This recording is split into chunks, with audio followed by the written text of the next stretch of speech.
പലസ്തീനികളെ മറ്റൊരിടത്ത് പുനരധിവസിപ്പിക്കുകയും യുദ്ധത്തിൽ തകർന്ന ഗസ മുനമ്പ് ഏറ്റെടുത്ത് സാമ്പത്തികമായി വികസിപ്പിക്കുകയും ചെയ്യുമെന്ന് US പ്രസിഡന്റ് ഡൊണാൾഡ് ട്രംപ്.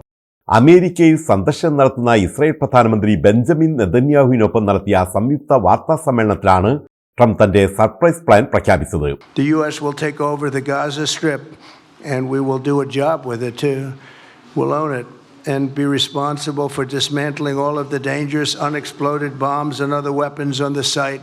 ഇതിന്റെ വിശദാംശങ്ങൾ അദ്ദേഹം വെളിപ്പെടുത്തിയിട്ടില്ല. UAEയിൽ പരിസ്ഥിതി സംരക്ഷണത്തിനും സുസ്ഥിരതയ്ക്കും സുപ്രധാന സംഭാവനകൾ അർപ്പിക്കുന്ന വ്യക്തികൾക്ക് നൽകുന്ന ബ്ലൂ വിസയ്ക്കുള്ള അപേക്ഷകൾ സ്വീകരിച്ചു തുടങ്ങി. 10 വർഷത്തെ ബ്ലൂ റെസിഡൻസി വിസയ്ക്ക് ഇപ്പോൾ അപേക്ഷിക്കാവുന്നതാണെന്ന് അധികൃതർ അറിയിച്ചു.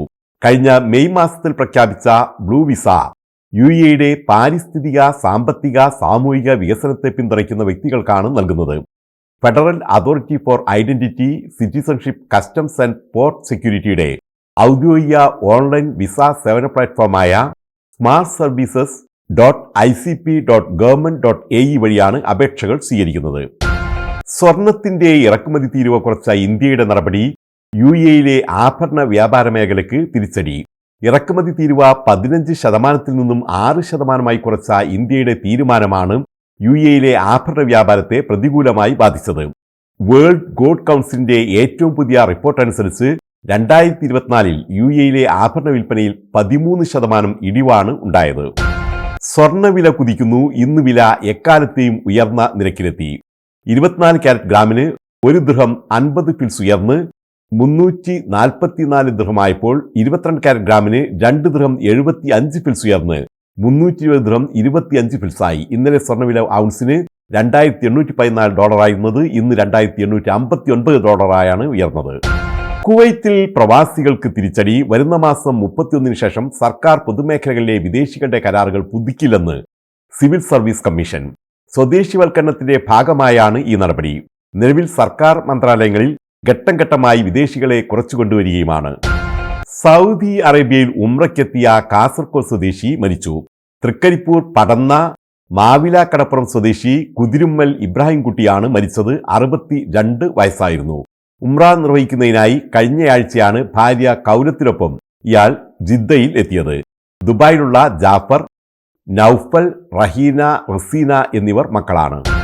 മാതൃഭാഷാ ദിനാചരണത്തിന്റെ ഭാഗമായി മലയാളം മിഷൻ നൽകി വരുന്ന മലയാണ്മ 2025 മാതൃഭാഷാ പുരസ്കാരങ്ങൾ പ്രഖ്യാപിച്ചു. ഭാഷാ പ്രവർത്തനങ്ങൾക്ക് പിന്തുണ നൽകുന്ന മികച്ച പ്രവാസി സംഘടനയ്ക്ക് നൽകുന്ന സുഗതാഞ്ജലി പ്രവാസി പുരസ്കാരം ഓവർസീസ് മലയാളി അസോസിയേഷൻ ഓർമ്മ ദുബായ്ക്ക്. പ്രവാസ ലോകത്തെ മികച്ച ഭാഷാ പ്രവർത്തകർക്ക് നൽകുന്ന ഭാഷാ മയൂരം പുരസ്കാരം വിദേശ വിഭാഗത്തിൽ മലയാള മിഷൻ UAE കോർഡിനേറ്റർ KL ഗോപിക്കാണ്. പ്രവാസ ലോകത്തെ മികച്ച മലയാള മിഷൻ അധ്യാപകർക്ക് നൽകുന്ന ബോധി അധ്യാപക പുരസ്കാരത്തിന് വിദേശ വിഭാഗത്തിൽ Sharjah chapter coordinator Sreekumari Antony അർഹയായി. സാംസ്കാരിക വകുപ്പ് മന്ത്രിയുടെ ചേംബറിൽ നടന്ന ചടങ്ങിൽ മന്ത്രി സജി ചെറിയാനാണ് മലയാളം മിഷൻ പുരസ്കാരങ്ങൾ പ്രഖ്യാപിച്ചത്. സുഗതാഞ്ജലി പ്രവാസി പുരസ്കാരം പ്രവാസ ലോകത്തെ ഭാഷാ പ്രവർത്തനങ്ങൾക്കും മികച്ച പിന്തുണ നൽകുന്ന മലയാളി പ്രവാസി സംഘടനയ്ക്ക് നൽകുന്ന അവാർഡാണ്. ഓവർസീസ് മലയാളി അസോസിയേഷൻ ഓർമ്മ ദുബായ്ക്കാണ് ഇത് ലഭിച്ചിട്ടുള്ളത്. ഈ മാസം 21 തിരുവനന്തപുരത്ത് നടക്കുന്ന മലയാണ്മ 2025 പരിപാടിയിൽ വെച്ച് പുരസ്കാരങ്ങൾ വിതരണം ചെയ്യും. ഖത്തർ ഒളിമ്പിക് കമ്മിറ്റി സംഘടിപ്പിക്കുന്ന ഹാഫ് മാരത്തൺ 2025 ഈ മാസം 11 നടക്കും. ലുസൈൽ ബൊളിവാർഡിൽ നടക്കുന്ന ഹാഫ് മാരത്തണിൽ പ്രവാസികൾ ഉൾപ്പെടെ 100-ലധികം രാജ്യങ്ങളിൽ നിന്നുള്ളവർ പങ്കെടുക്കും. ഖത്തർ ദേശീയ കായിക ദിനാചരണത്തിന്റെ ഭാഗമായാണ് മാരത്തൺ സംഘടിപ്പിക്കുന്നത്.